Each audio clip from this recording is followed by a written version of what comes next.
Mas, ao mesmo tempo, eu acredito que, se no gráfico mensal isso aqui for um beijo da morte, eu não acredito mais muito além de grandes quedas, além do fundo já revisitado, do fundo que ainda não foi revisitado, perdão, do fundo do preço que ainda não foi revisitado nessa região. Então eu estou procurando por uma oportunidade de encontrar um bull trap no mensal que validaria mais ou menos a ideia, o contexto macroeconômico, de que no fim deste ano nós podemos ter um fim desse conflito e um pouco mais de calmaria para os mercados na entrada do ano que vem.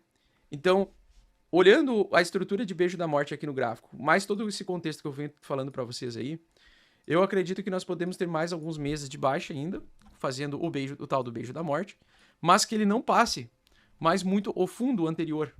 E aqui, essa barra que vira aqui no futuro, na minha opinião, pode acontecer em dezembro, janeiro, novembro, sei lá quando. A barra que fizer a barra de reversão no gráfico mensal do Ethereum vai ser o mês que vai ser o mês, vamos dizer assim, de oportunidade. E isso é um palpite meu, tá, pessoal? É um chute. Não tem uma bola de cristal. Mas eu acredito que esse mês que acontecer essa barra de reversão será o melhor mês de oportunidade de compra de ativos voláteis da história da nossa geração. Porque eu acredito que as coisas tenderão a se recuperar e melhorar a partir da metade do ano que vem, 2023 em diante, ou final de 2023, as coisas tenderão a entrar em um novo ciclo de expansão econômico de 10 anos. Então a gente pode sair de um ciclo de expansão, de contração agora, de 1 ano ou 2 anos, pode durar até 2 anos, para um ciclo econômico de expansão de próximos 10 anos de alta novamente. Então a gente teria a oportunidade de ouro, de comprar Ethereum, Bitcoin, algumas altcoins que são bem fundamentadas, aliado ainda mais ao halving cíclico, aliado ainda mais à atualização do Demerge, mais atualização dos shardings. Então eu acredito que, e essa é a minha tese de investimento que vem sendo construída, que é a tese da recuperação econômica baseada no fim do conflito e da Europa saindo dessa zona de sufocamento que ela está entrando, né? Então, isso leva um tempo, né, pessoal? Isso vai levar 2023 ali, acredito que vai ser um ano muito irregular. Vai ser, acho que um ano que vai ter um semestre de alta e um semestre de baixa. Ou 3 meses de alta, 3 meses de baixa, 3 meses de alta, 3 meses de baixa. Então vai ser um ano mais irregular, um ano doji, um ano de indefinição. Se eu fosse chutar exatamente isso, né? Então, a gente tem que ver e ficar ligado o seguinte, né? No MACD aqui no mensal, o que eu quero ver é uma aproximação da zona zero aqui. Então, as médias vêm recuando. A força de tendência de baixa mensal continua bem forte ainda. Não mostrou enfraquecimento. Mas no momento em que ela iniciar o movimento de enfraquecimento, é um bom momento em que ela pode ter uma reversão majoritária de tendência mensal. Então, eu olhando o comportamento aqui, como esse pullback ele foi muito forte, a retomada de baixa, eu acredito que ela não venha a ser tão forte, mas que ela produza um período longo de capitulação. Então, ali por dezembro, se eu fosse chutar, eu acho que o melhor mês da nossa vida, da nossa geração, da geração dos millennials principalmente, para fazer dinheiro e pegar uma expansão de alta de 10 anos, de recuperação econômica de 10 anos, vai ser o mês de dezembro, cara. Eu acho que o mês de dezembro vai ser o melhor mês da história da nossa geração para comprar ativos descontados. Até ali, eu acredito que o mercado tende a derreter os preços com velocidades menores, a menos que aconteça o famigerado crash do sistema imobiliário chinês. Se acontecer o crash do sistema imobiliário chinês, aí realmente a queda de 50% dentro de um dia é comum de acontecer no mercado cripto. O mercado S&P 500 poderia derreter tipo uns 10% dentro de um dia, o que seria um evento bem anormal, né? Mas se acontecer isso, mesmo se acontecer isso, vai ser um momento de comprar fundo verdadeiro, tá? Vai ser um bom ponto. Então, na minha cabeça, se eu fosse dar algum palpite para algum amigo meu, eu até comentei isso, eu jantei com alguns amigos lá em Gramado, eu comentei com eles o seguinte, ó. Qual é a estratégia? A estratégia é a seguinte. Entendendo que vai ter elevação da taxa de juros ainda em setembro, provavelmente o impacto no curto prazo é de continuação de baixa, porque o mercado vai precificar essa elevação da taxa de juros e vai confirmar essa elevação de taxa de juros. Mas entender que nós já estamos em fase de contração econômica. Então, nós queremos comprar no vale, né? A gente quer comprar no vale, no limiar entre contração e expansão.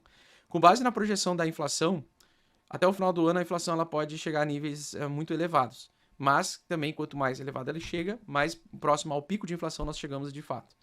Então, como o conflito da Ucrânia e Rússia pode arrefecer no final de ano, pode ter também de fato, uma melhoria no controle da inflação, com uma elevação de taxa de juros mais forte agora no final do ano, uma sangria, né? conforme o presidente do Fed falou também, que ele espera que os mercados vão sofrer um pouquinho, vão sofrer sim. Então, com o relatório aí das empresas, o balanço das empresas vindo bem negativo no final do ano, eu acho que ali vai ser o ponto de oportunidade máximo do curto prazo. Então, entendendo tudo isso, né, entendendo toda essa dinâmica de vir para a prosperidade futura e a gente querendo entrar dentro do vale da recuperação, eu acredito que olhando todo esse contexto, eu acho que nós vamos ter oportunidade em dezembro desse ano. E aí a estratégia é a seguinte, a estratégia até o final do ano ainda é armazenar mais caixa. Então, uma exposição minoritária em ativos, fazer uma relação de 30, 70-30 ou 80-20. O que significa isso? 80% vendido e 20% comprado, tá?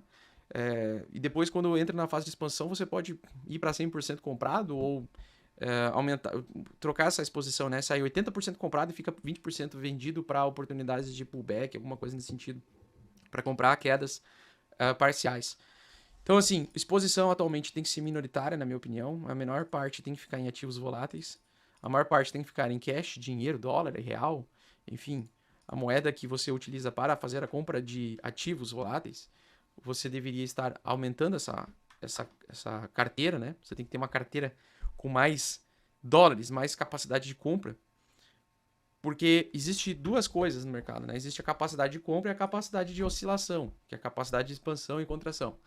Então, o ativo volátil, ele vai para cima e para baixo em velocidades bem grandes, né? Ele tem a sua assimetria. E aí você quer estar no ativo volátil quando ele vai fazendo a volatilidade de baixo para cima, indo na direção para cima, não indo na direção para baixo como ele está agora. Então, todos os ativos do mercado de risco, eles estão fazendo oscilação de para cima e para baixo para tendência de baixa, certo? E aí, nesse ponto, você vai ter que estar 80% focado em proteção de capital e 20% na exposição. Por quê? Porque se 20%, se em algum momento o mercado reverte antes do que é o esperado, você consegue estar exposto na assimetria para pegar a reversão. Ao mesmo tempo que você vai tentar descobrir o fundo, né? Você vai tentar encontrar com todo o mercado o fundo.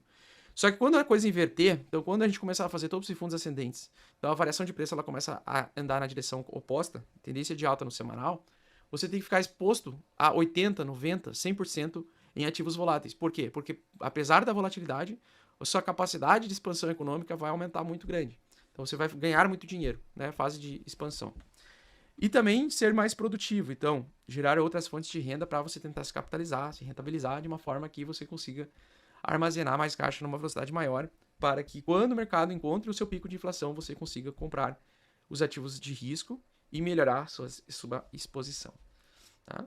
Então, a minha estratégia é muito simples. Aproveitar o bear market, olhar ele com bons olhos, entender que o mercado pode derreter muito mais ainda, tá? O mercado pode derreter muito mais ainda. Eu acredito ainda no curto prazo que ele pode sim chegar, tá? Até a região dos 28 mil dólares. No caso aí do Ethereum seria 2.250 por aí.